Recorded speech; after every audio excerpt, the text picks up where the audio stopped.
Instituto Nacional de Antropología e Historia. Secretaría de Cultura. Gobierno de México.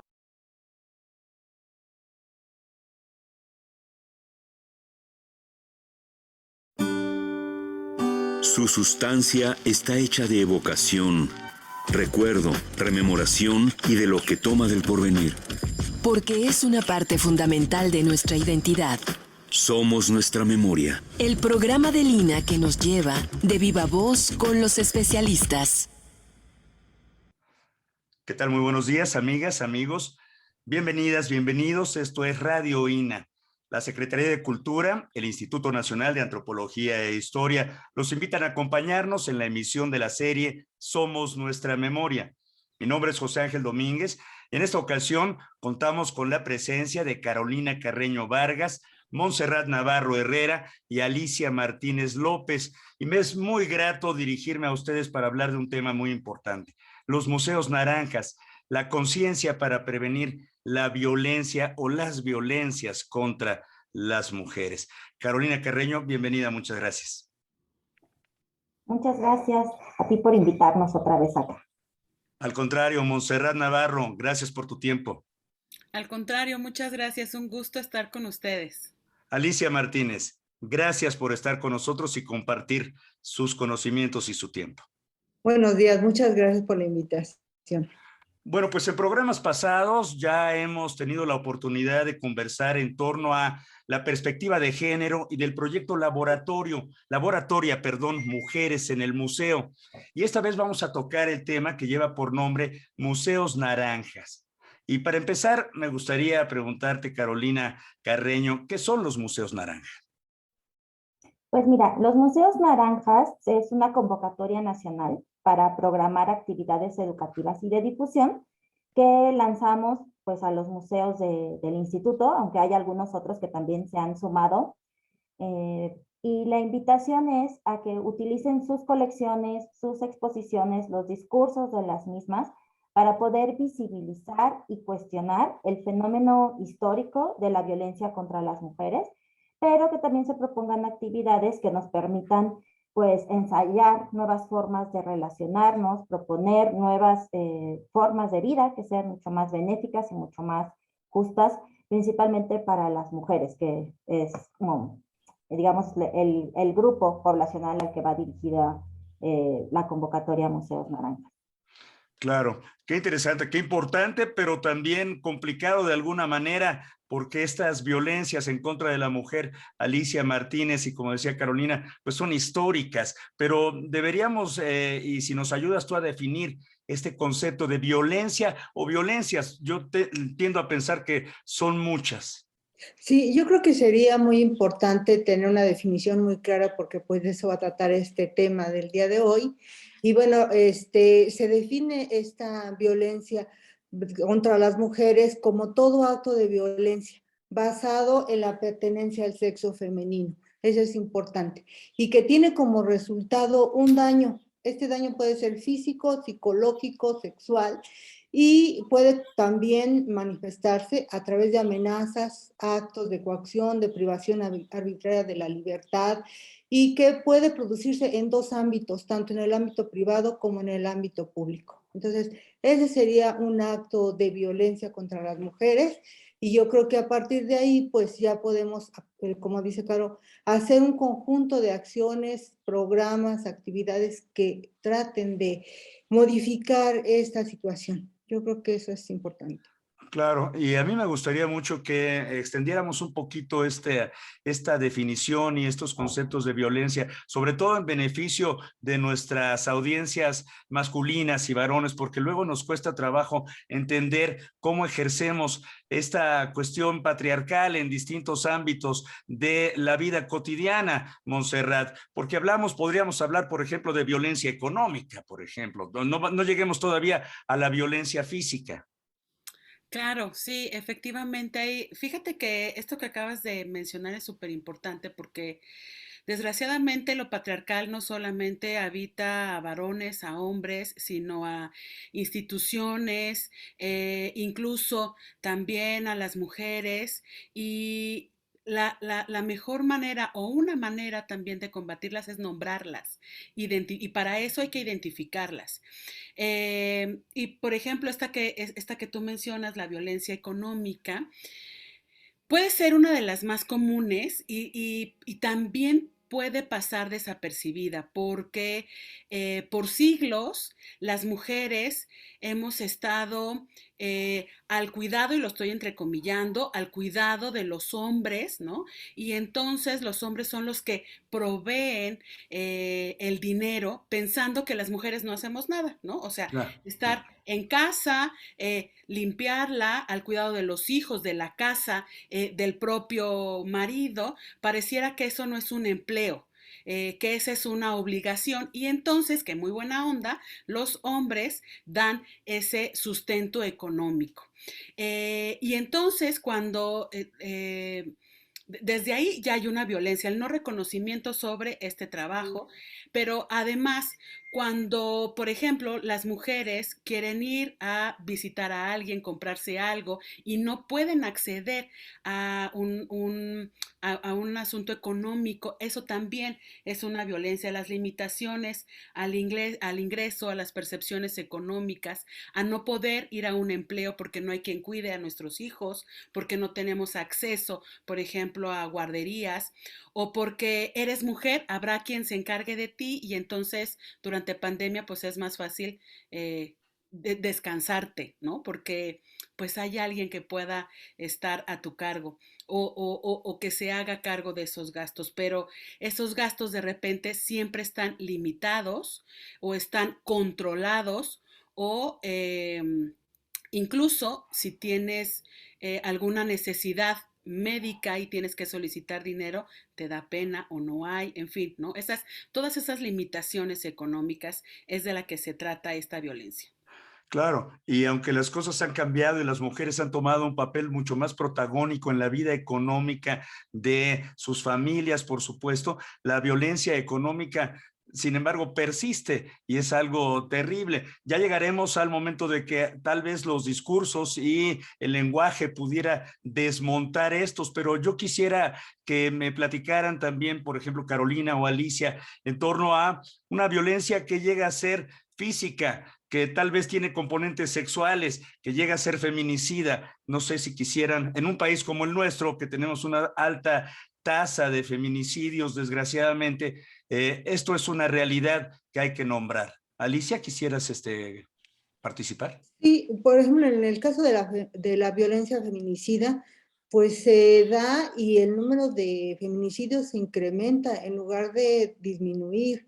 Entonces, los datos de INEGI así nos lo muestran, revisando sus estadísticas, pues nos damos cuenta de que esa realidad no se detiene, no se modifica lo suficiente como para transformar la situación. O sea, si nosotros vemos pues todos los días los periódicos, vemos las noticias, pues el número de casos yo creo que está pues muy, muy alto y cada vez con mayor sadismo, ¿no? No solamente ya el hecho en sí ya es grave, pero toda la difusión en medios también es una situación que agrava todo este caso del feminicidio y aunque se han hecho acciones, estaba revisando algunos datos sobre pues estas denuncias que han hecho a partir de los estados para poner una alerta de género por la situación. Hay muchísimos estados, estamos revisando que hay casos que han repetido en menos de 2 años esta alerta, el caso del Estado de México. Creo que esta violencia feminicida pues no se tiene y pues sí hay que hacer algo más intenso, Sí, más concreto, muchas ¿no? cosas más seguramente, y en el imaginario masculino también, porque en torno a la violencia sexual, Carolina, y el cuerpo o la cuerpa de las mujeres, como ahora se está intentando transformar esto, hay mucho que decir también, ¿no? Porque no hemos entendido tal vez los varones que no es nuestro cuerpo, que no tenemos derecho alguno sobre el cuerpo ajeno de las personas, aunque sean nuestras compañeras de vida, ¿no? ¿Qué nos dirías, por ejemplo, ahí? Pues justamente en esto que mencionas de las en el caso de las parejas, ¿no? Que es en donde más trabajo ha costado visibilizar este tipo de violencias, porque se partía o se parten en ocasiones todavía de la idea de que solo porque estableces una relación de matrimonio, de noviazgo, de una salida ocasional, eso ya te compromete o le da derecho a tu pareja a poder acceder o disponer de tu cuerpo de cualquier forma, ¿no? Y también tenemos aquí el problema, bueno, es que es como complejo, un poco entre, también existe culturalmente de repente una forma, o sea, como que la violencia está en cierta medida erotizada, ¿no? O sea, tanto por la pornografía, ¿no? Como hasta por estos, desde publicaciones, ¿no? Con un tono no tan pornográfico, más erótico, pero siempre hay un componente de violencia. Ha sido mucho el trabajo que se ha venido haciendo también por parte de sexólogas, de psicoterapeutas, para erotizar el buen trato, ¿no? O sea, no tanto como el maltrato, pero sí hay que tener en cuenta también que el hecho de que haya una violencia sexual no está relacionada con la satisfacción sexual en sí misma necesariamente, ni con el placer, sino es una forma de agresión en la que se utiliza el sexo, ajá, o la sexualidad, así como en el caso de la violencia económica, ¿sí? O sea, que lo que yo utilizo es este control financiero para agredirte, como arma para agredirte. En el caso de la violencia sexual es lo mismo. Ajá. La intención es la de dominación o la de agresión y el agresor elige utilizar la sexualidad como medio de agresión. Aunque también tenemos esta otra parte en donde de manera cotidiana nuestra sexualidad tiene como erotizada la parte del maltrato, ¿no? O de las agresiones. Claro, qué importante esto que dices de erotizar el buen trato. Ojalá y esto tuviera cada vez más espacios, ¿no? Hablamos de violencias económicas, feminicidas, físicas, sexuales, y llegamos también a otro ámbito en el cual es imposible no darse cuenta de las inequidades sufridas a lo largo de la historia y que a lo mejor en este ámbito particular las cosas podrían cambiar, que es una violencia política, la falta de inequidad también ahí en los espacios en donde se podrían tomar decisiones importantes, Montserrat. Sí, no solamente tiene que ver con el derecho a ser votada o elegida políticamente, también incluso con cualquier derecho político, tomando en cuenta que las mujeres somos ciudadanas y que esta lucha se ganó relativamente hace poco, ¿no? El derecho al voto. Entonces, pareciera de repente que las luchas feministas tienen 5 minutos o apenas, cuando el ángel y en realidad tienen mucho más tiempo. Hermila Galindo es ejemplo de ello, justo con este tema. Entonces, vaya, la violencia política tiene que ver, insisto, con ejercer tus derechos como ciudadana y ser reconocida como un ente político también. Claro, y todo esto podría ser englobado a lo mejor dentro de los ámbitos de lo simbólico, Alicia, y está presente esta violencia en muchos aspectos de la vida cotidiana y la pasamos desapercibida, inclusive los museos, por ejemplo, ¿no? Yo creo que la violencia simbólica la vemos y en muchos espacios, pero en el caso de los museos está ahí esa violencia de muchas maneras, ¿no? Por ejemplo, una muy clara es pues el manejo de los temas de exposición, en donde la ausencia de la mujer es clara. Ese sería un modo, pero también, aunque esté presente, siempre es, incluso vemos las obras donde dice X personaje histórico y esposa.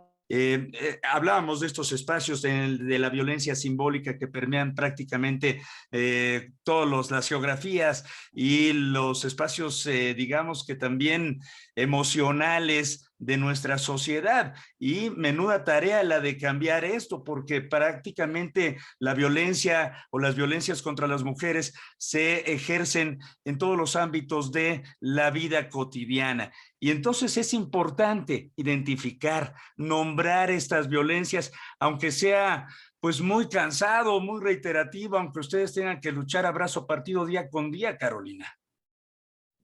Sí, es cansado, por eso vamos en relevos, ¿no? Y somos muchas para poder descansar un ratito y también pues cuidarnos entre nosotras y pues luego seguirle, ¿no? Porque al otro día despertamos y el patriarcado sigue ahí. Entonces, pues sí es importante sobre todo mencionar esto de la violencia simbólica que dices, porque hay quienes, como Rita Segato, por ejemplo, que ella y varios autores, ¿no?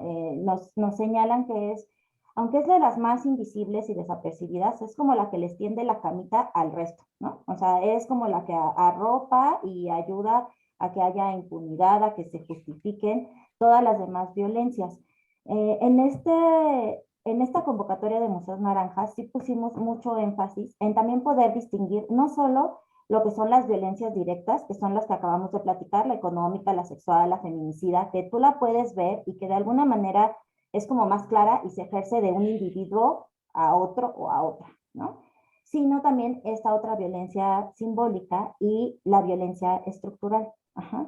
Porque la violencia estructural, vamos a llamarle como a todas las violencias que se derivan de las inequidades, consecuencia de que organizamos la vida social por jerarquías, ¿no? Ya sea con pretexto de la clase social, del color de piel, ¿no? O sea, de si eres hombre o mujer, o sea, de si tienes discapacidad o no, cualquier característica o condición humana nos ha servido como pretexto para decir, entonces tú vas arriba o abajo en este estrato social, ¿no? Y la violencia simbólica nos referimos a cuando se hace uso de la cultura en término general, ¿no? O sea, cultura entendida como toda producción humana, ¿no? Cualquier forma de comprender el mundo, forma de conocimiento, el arte, las ciencias, las disciplinas dentro de nuestro propio instituto, ¿no? La arqueología, la historia, todas estas producciones culturales han sido o están siendo utilizadas como violencia simbólica a la hora que se emplean para justificar esta organización en estratos o en jerarquías de la sociedad y el ejercicio o la impunidad de las violencias directas que se dan de persona a persona, ¿no? Entonces, por eso la violencia simbólica es de las más peligrosas, ¿no? Porque está ahí desde estereotipos o prejuicios que a veces se disfrazan de saberes científicos, ¿no? Y Claro. entonces, pues porque la ciencia dice esto y ya está justificado que el estrato va así y la violencia no se ve o se perdona. Y se perpetúa esta hegemonía de alguna manera cuando la equidad debería ser la norma. Ya decía un poco Alicia Martínez que inclusive en las fichas de los museos dice la esposa de, ¿no? En este caso, en este momento histórico, se ha reivindicado la figura de algunas mujeres que participaron decididamente en la guerra de independencia, por ejemplo. Leona Vicario viene a mi mente, ¿no? Y ya no es la esposa de don Andrés Quintana Roo, sino es ella por méritos propios quien debe tener un lugar y una reconsideración en la historia. No sé si por ahí iba un poco lo que decía Alicia y si ya tengamos su audio por ahí.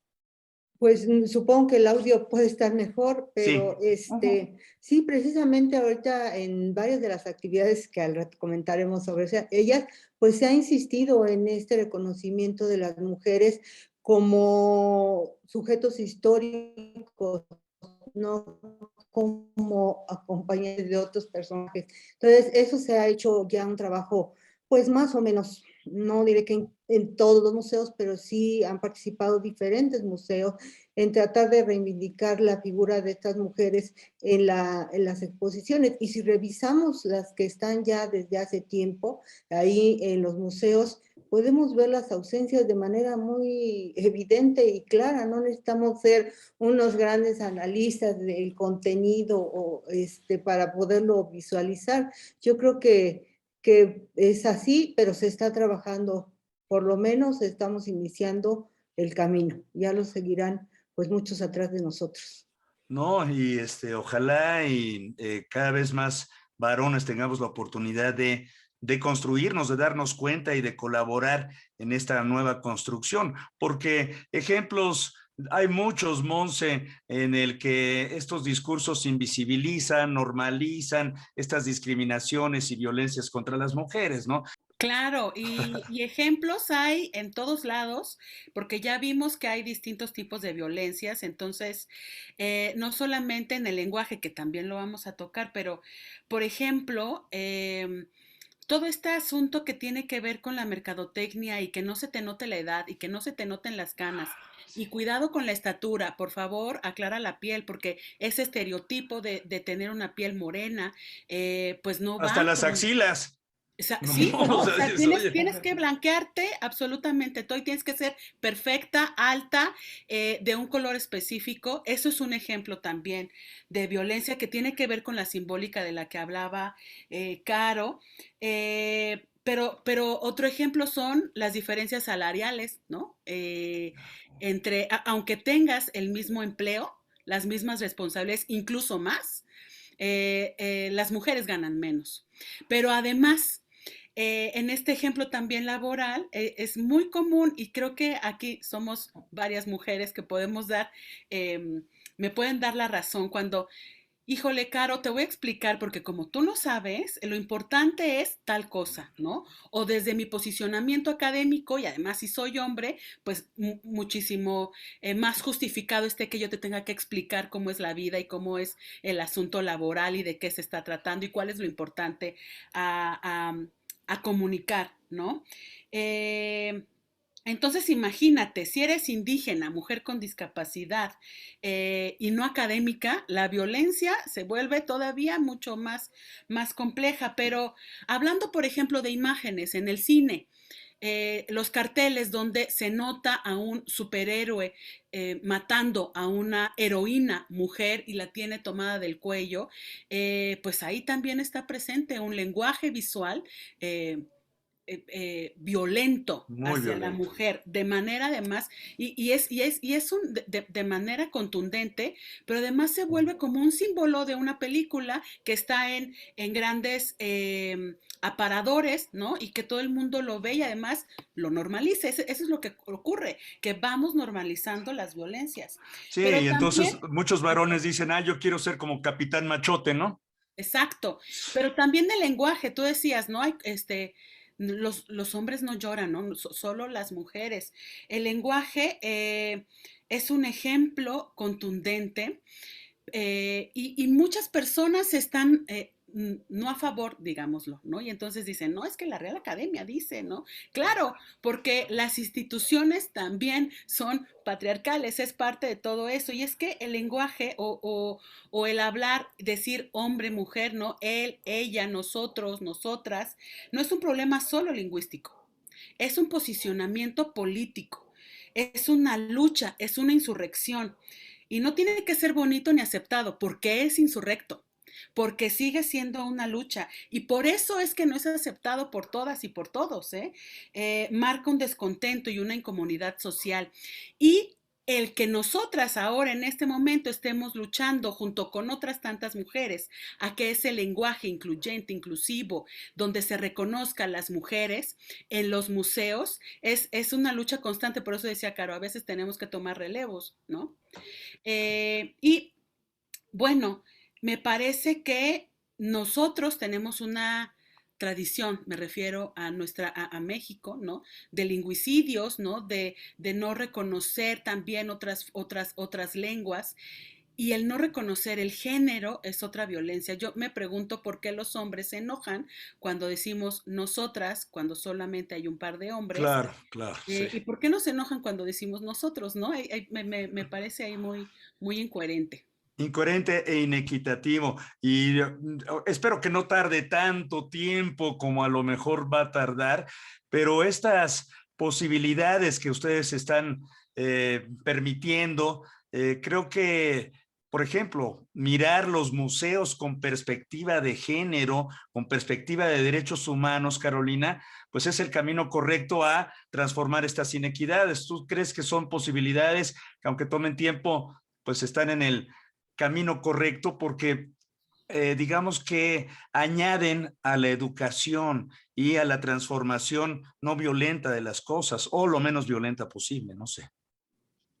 Sí, pues es, digamos, por la estrategia que le estamos apostando ahorita, también pues porque trabajamos desde museos. Creemos que, pues como tú lo dijiste, lo comentaba Monse, está en todos los ámbitos, en la familia, en el mercado, en la escuela, en el trabajo, y a nosotros nos toca pues vivirlo y tratar de combatirlo desde el espacio de los museos. Entonces, esta propuesta lo que intentamos es invitar a las personas que los visitan a verlos desde este otro enfoque, pero también a las personas que trabajamos en museos, a hacer una reflexión, una autocrítica, a observarnos, ¿no? Porque en general a lo que nosotros le apostamos con esta convocatoria Museos Naranjas y con todas las actividades del Observatorio de Museos Raquel Padilla Ramos, es por un lado a que sí, dejemos de lado esta violencia simbólica y se reconozca la participación de las mujeres en la construcción de la humanidad, de la vida y de las sociedades a partir de los discursos museísticos, aunque muchas veces esto queda también dentro de los mismos valores de una sociedad patriarcal. Y entonces pues se reconoce a Leona Vicario, porque fue la que tuvo un mérito haciendo actividades de hombre, ¿no? Y entonces pues para la época, bravo y le aplaudimos. Entonces está bien, porque es una contribución que está haciendo una mujer y que de otra manera sería invisibilizada, pero también queremos apostarle no solo a entrar dentro de ese modelo, sino a poder reclamar los museos como espacios que nos permitan a nosotras construir nuestras propias realidades, nuestros propios estilos de vida, o sea, reclamar nuestro derecho a la autonomía, a la libertad, a la propia organización, y entonces desde ahí decidir qué tipo de sociedad es la que queremos construir, y también decidir qué herencias culturales son las que queremos recibir y reproducir. Y esto también implica el que se reivindique lo que comentaba Monse al principio, ¿no? También las labores domésticas y de cuidados como relevantes, no nada más las que están relacionadas con el mercado o con el ejercicio del poder en los gobiernos, sino todas esas actividades mayormente vinculadas con la vida y que de manera histórica han sido realizadas por mujeres, pues que también se les dé ese justo valor, ¿no? Y que sean dignas de ser musealizadas, lo mismo que los méritos de un general o caudillo o quien sea. Entonces, por ahí vamos. Es difícil, sí le estamos también invitando constantemente a compañeras y compañeros de trabajo, pues a revisar todo, porque desde las investigaciones científicas se han hecho con esta visión androcéntrica y sexista, ¿no? Entonces, eso nos va Pues sí, a es repercutir con en cómo se migas. interpretan las piezas, en cómo se hacen los montajes, en el contenido de actividades educativas, pues en todo, ¿no? Hasta en el trato y recibimiento de las personas en la taquilla. El tema en esta ocasión es Museos Naranjas, conciencia para prevenir las violencias en contra de la mujer, y contamos con la presencia de Carolina Carreño Vargas, de Montserrat Navarro Herrera y de Alicia Martínez López. Les agradecemos muchísimo su presencia.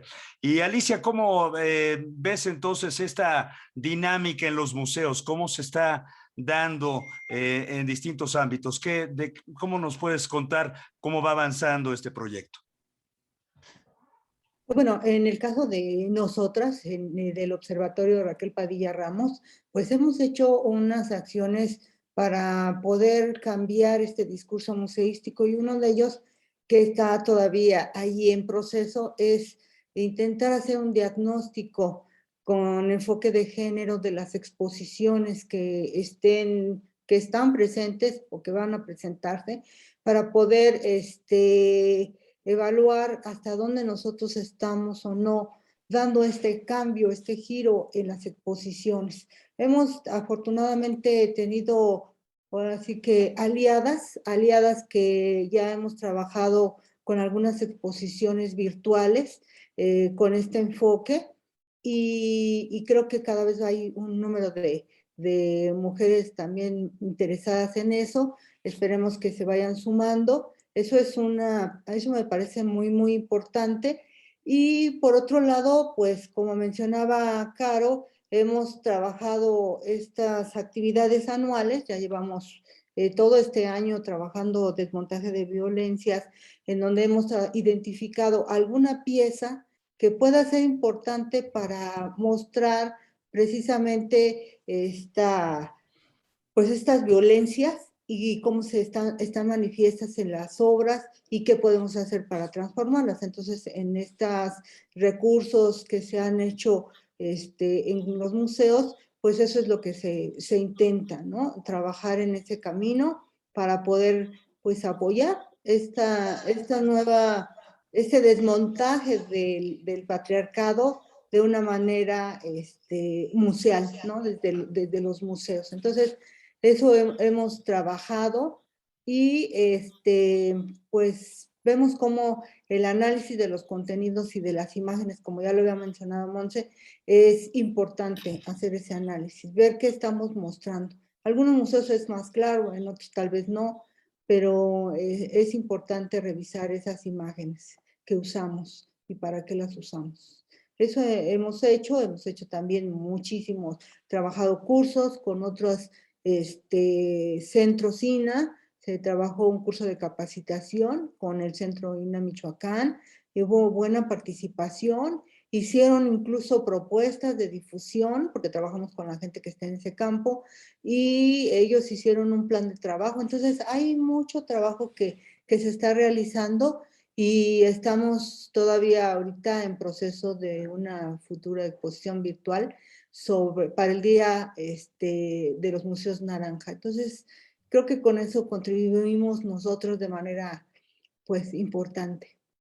A esto yo le agregaría también que este año tuvimos la oportunidad de participar en la reestructuración del guión museológico del Museo de Sitio de la Zona Arqueológica de Xochitecatl, y yo diría que este sí es el primer museo en el instituto que va a tener, va a estar hecho con 100% perspectiva de género, ¿no? O sea, desde el lenguaje no sexista que se utilizó en las cédulas, hasta los contenidos y la historia que va narrando y la forma en la que se van a montar las piezas. Yo diría que este ha sido donde hemos tenido la oportunidad de trabajar de una manera más integral, además de estos capacitaciones o cursos o pláticas que hemos venido dando en muchos otros espacios. Yo creo que Xochitecatl, que ya está próxima a inauguración también en el mes de diciembre, será... Espero que sea un parteaguas y que de eso nos abra puertas a otros lugares, ¿no? Sí, y yo creo que ayer comentabas, Caro, sobre el Museo del Mamut, que aún ahí hicieron algún trabajo, ¿no? Sí.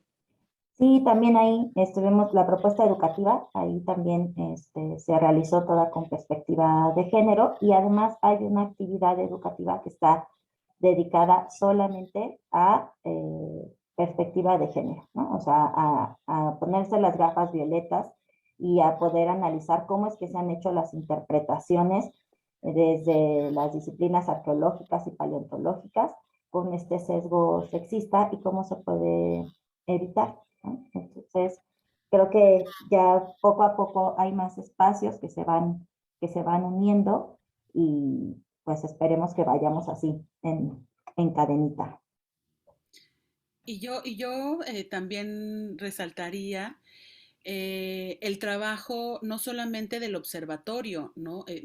Vaya, que es importantísimo, es fundamental y es el que nos ha dado el aliento para continuar con los proyectos, pero desde la subdirección a la que está a cargo Caro, pues todo el trabajo, digamos que de manera transversal, está tocado por la perspectiva de género, no solamente el proyecto del mamut o este proyecto museológico en la zona arqueológica, ¿no? Sino cualquier proyecto intenta, porque es un trabajo de verdad difícil, porque es de revisarse a una misma, es de revisar lo que dices, lo que escribes, lo que piensas, lo que propones.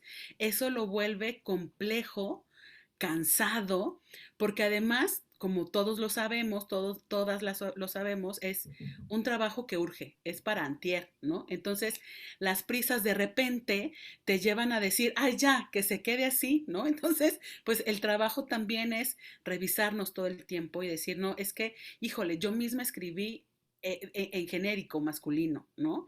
Y entonces hay que revisarnos de manera constante, insisto, porque no solamente es lo que escribimos, sino lo que pensamos y cómo lo proponemos.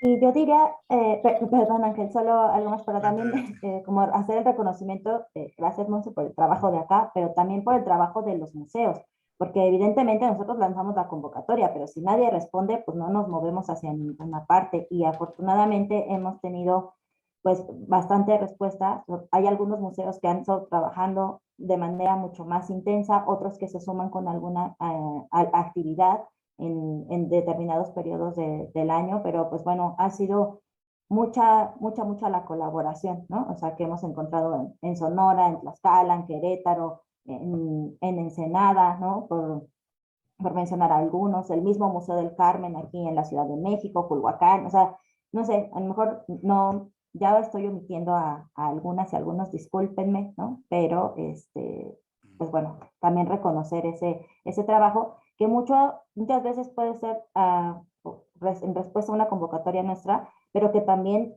tienen trabajo propio, ¿no? Y que de repente pues ya nada más nos platican porque sale ahí en la charla y estamos haciendo esto y aquello, ¿no?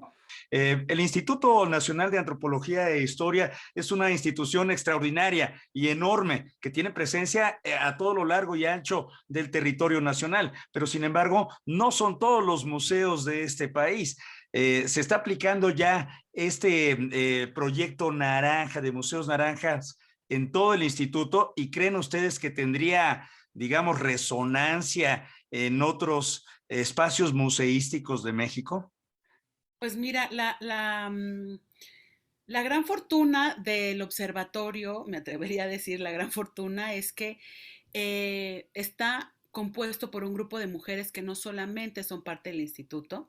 Ajá. Eso lo que posibilita es que las acciones vayan más allá de y soy un ejemplo, aunque yo estoy de corazón con el INA, ahora yo me encuentro en el Museo Nacional de Culturas Populares, entonces lo aprendido, lo revolucionario, lo compartido, pues también lo estoy compartiendo con los públicos de este otro espacio. Y lo mismo ocurre con gente incluso que su trabajo en los museos no es tan directo, ¿no? Está el trabajo en la laboratoria que tú mencionabas al inicio, hay mujeres voluntarias, porque esa es otra maravilla de este laboratorio de museos, Raquel Padilla Ramos, y es que el trabajo es voluntario.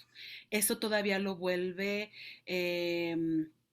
por un lado, más rico, por el otro lado también más complejo, ¿no? Entonces, el trabajo de laboratorio es permanente. Pareciera que solo nos ven el 8 de marzo y el 25 de noviembre, Sí, pero claro. hay un trabajo de todo el año, no solamente de quienes formamos el laboratorio, sino de quienes participan, ¿no? Por ejemplo, en el laboratorio, perdón, en la convocatoria naranja del año pasado, se solicitaba que cada 25 de mes hubiera una acción naranja en los museos, ¿no? Alicia es ejemplo de esa acción naranja, el Museo Nacional del Virreinato, y la idea es que estas acciones vayan más allá de una fecha conmemorativa, que permee no solamente a los museos, sino a las vidas de los públicos y a las propias, ¿no? A las nuestras, a las quienes hacemos las acciones. Y eso busca además aliados todo el tiempo y aliadas todo el tiempo, porque no solamente es un acto educativo, también es un acto curatorial, es un acto museológico, es un acto de directores y de directoras. Y creo que cada vez más se están comprometiendo otros personajes del ámbito de los museos. Pues qué encomiable su labor y qué complicada también, porque si atendemos a esta cuestión de que es, digamos, gratuita, es de compromiso, y considerando las dobles y triples jornadas que las mujeres enfrentan en el cotidiano, bueno, pues parecería casi imposible, pero no. Ahí está su trabajo para demostrarlo. Y hablabas ahorita, Montserrat, y me gustaría preguntarle a Alicia de una fecha muy importante, el Día Internacional de la Eliminación de la Violencia contra las Mujeres. ¿Qué hay que decir en torno a esto, mi querida Alicia Martínez? Pues yo creo que es una fecha clave, importante, y que por eso se estableció, como muchas otras fechas, pero esta me parece muy importante porque es una invitación a poner fin a la violencia contra las mujeres. Yo creo que eso es importante. Otro asunto, otro objetivo importante es concientizar a la sociedad sobre esta violencia. Y creo que en la difusión de las diversas actividades que los museos hacen y otras instituciones lo muestran, ¿no? La idea siempre va encaminada a transformar las representaciones sobre las mujeres y dejar de ver la violencia como algo normal, sobre todo esas violencias, como ya hemos hablado de la violencia simbólica, que está ahí pasando frente a nuestros ojos en cada momento y que debemos de transformar ese tipo de representaciones. Otro que es clave es prevenir la violencia. O sea, yo creo que es otra idea del día, ¿no? Prevenirla a partir de la concientización, a partir de tener claro que debemos modificar esa situación, ¿no? Sobre todo entre los jóvenes, entre los niños. Ellos pues son los que van a empezar a cambiar. Y otro muy importante es buscar soluciones. Y creo que ha habido varias, ¿no? Ha habido varias en el mundo y en México, pues buscar soluciones distintas a lo que ya se está viviendo, cambiar el mundo en general, ¿no? Entonces yo creo que por eso es importante el 25 de noviembre, el Día de la Eliminación de la Violencia contra las Mujeres. Bueno, pues hay una fecha importante que es el 25 de noviembre, que es una fecha que tiene que ver con la eliminación, la erradicación de las violencias en contra de la mujer. Y sin embargo, en nuestro país, noviembre es un mes importante también en cuanto a la reflexión nacional, la revolución de 1910 y tal. ¿No se cruzan estas fechas o han ustedes ideado de alguna manera, Caro, dinos, pues alguna estrategia para juntar estas dos fechas? La rebelión de las Adelitas, por ejemplo, por eso es una figura icónica y que tiene mucho que ver con esta cuestión de mujeres aguerridas y mujeres que no le tienen miedo a nada prácticamente. Pues mira, nosotros no hemos planeado una actividad específica para para el 20 de noviembre, ¿no? O para la conmemoración de la Revolución. Nos hemos enfocado más bien en esta convocatoria de los museos naranjas. Esperamos, porque sí quiero hacer como una distinción aquí de lo que implica hablar con perspectiva de género y hablar sobre perspectiva de género, ¿no? Entonces, para nosotros noviembre es un mes de mucho trabajo y nos enfocamos más en hablar de perspectiva de género, ¿no? Esperando y también estando abiertas a que las compañeras y compañeros de los museos, que muchos tocarán esta temática seguramente, ¿no? Durante sus exposiciones o charlas o demás, utilicen esta herramienta de la guía naranja, ¿no? en donde hablamos sobre perspectiva de género en museos, para poder hacer sus actividades con perspectiva de género sobre la revolución, sobre lo que quieras, ¿no? O sea, sobre cualquier temática o conmemoración que se vaya a tomar, ¿no? Porque ahí sí, digamos, esto es como de las ventajas y desventajas. Si lo pensamos así, cualquier tema de los museos puede ser tratado de una manera androcéntrica, misógina o sexista, o desde una perspectiva de géneros y de derechos humanos, ¿no? Entonces, pues la intención es brindar estas herramientas que son las básicas que vienen en la guía, para que no importa de qué tema se hable o cuál conmemoración se atraviese, que se pueda hablar de ella con perspectiva de género. Claro, esa debería ser la norma, me imagino. Me encantaría que todos los museos se condujeran con esa, digamos, norma de perspectiva de género, de equidad, de derechos humanos. Pero la convocatoria todavía está abierta, se puede inscribir todavía algunas personas y participar. ¿Qué nos dirías, Montserrat? No sé si tienes esa Sí. información tú, sí. Bueno, pues voy a pedir un poco de ayuda, pero la guía ya está en el portal del INA, la pueden consultar, la pueden descargar, pueden verificar ahí las fechas, pero recuerden que es una convocatoria en la que no solamente nos unimos el 25 de noviembre o en estos 16 días de activismo, sino todo el año, los 25 días de cada mes, por lo menos, pero esta revisión y esta convocatoria llama a lo cotidiano, a lo permanente, ¿no? Y le voy a ayudar a Monse, porque Adelante, no por están favor. ustedes para saber el chisme, pero es que Monse ya no trabaja en el instituto, estuvo Sí. trabajando mucho tiempo aquí, pero ahora está en el Museo Nacional de las Culturas Populares, entonces pues ya no está tan al tanto de todos estos detallitos, pero bueno, la convocatoria está, el registro de actividades de museos está abierto hasta el 25 de noviembre. Entonces pueden consultar, como dice Monse, la guía, ahí está también la liga al registro de actividades para que se arme la cartelera y entonces las personas que visitan los museos puedan consultarla, ver en qué museos hay qué actividad, si es presencial, si es virtual, los horarios y demás, y puedan entonces participar de estas actividades que van a estar preparando los museos. Ya, y ahí, ¿cómo se puede acceder a esa información? ¿En qué páginas? ¿Hay alguna manera virtual de saber esto, Caro? Está en la página central del INAH, en www.ina.gov.mx.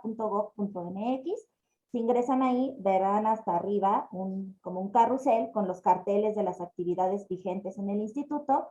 Le dan clic al que dice Museos Naranjas y eso los redirecciona a la convocatoria completa y al botón donde pueden descargar en PDF la guía de Museos Naranjas de este año. Magnífico. ¿En el Museo Nacional del Virreinato también va a haber actividades, Alicia Martínez?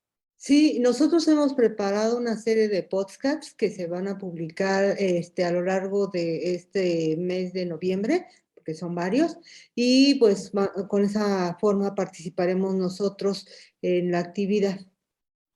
Ah, pues sensacional. Acaba de ser un aniversario más de Sor Juana Inés de la Cruz, esta enorme figura de las letras y de la historia mexicana, y sería muy interesante revisarla, volver a visitar su vida desde con una perspectiva de género sería y de derechos humanos. Eso creo que podría ser muy interesante también. Así que bueno, ya estamos casi llegando al final de esta charla, un tanto cuanto accidentada por las cuestiones del internet, pero que les agradecemos muchísimo. Nosotros la rescataremos, por supuesto, en la edición con el mago Aníbaldo Morales y todo su equipo, pero no sé si alguna quiera añadir algo a este importante proyecto, a esta charla que hemos tenido en Somos Nuestra Memoria sobre los museos naranja, algo que yo no les haya preguntado o que se haya quedado en el tintero.